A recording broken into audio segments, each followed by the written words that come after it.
My name is Caroline Kabiru. I'm a researcher from Kenya, and I'm working on a project that focuses on creating better economic opportunities for women through improved childcare options.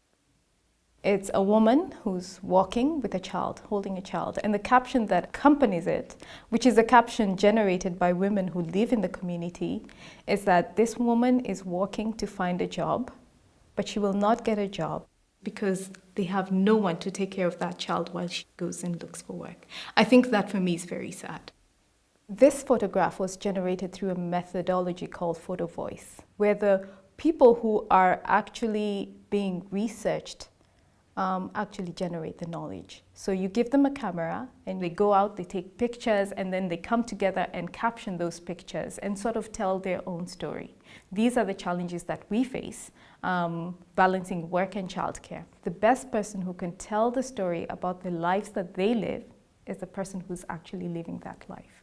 The place that we're coming from is that we need to understand the woman as a whole. 1 out of every 2 women who are ages 15 to 49 is a mother of a child who's below the age of 5.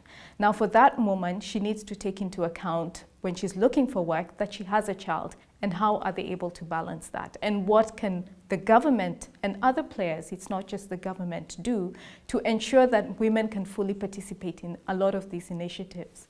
If a woman would really like to start a business, but she has a child who's demanding her attention, she has nowhere to take the child as she looks for example, maybe partners to engage in for the business or to actually go to the bank, then it's an impediment to her empowerment, and we need to take that into account. And so our research is really to address that aspect of the work.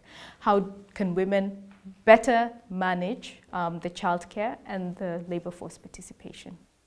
I still remember a meeting with a policymaker who said, "We're tired about hearing the challenges. We now want to know about the solutions." And our project is finding some solutions. And I think for me, that's a huge motivation. Possible ways in which we can intervene to encourage women or to enable women to either work longer, find better jobs.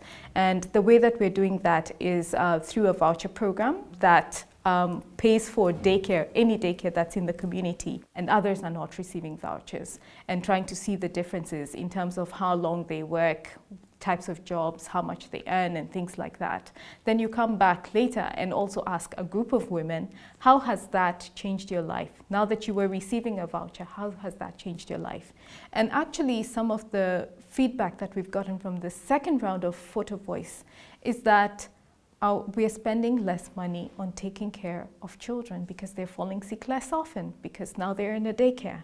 So in other words, there are those intangible benefits that come with women being able to leave their children in a safe place and find a job. We do know that children who go to preschool perform better in school. If more women are taking their children to daycare and they're receiving quality education, then it has a long-term impact as well, not just on the child themselves, but their future of families as well.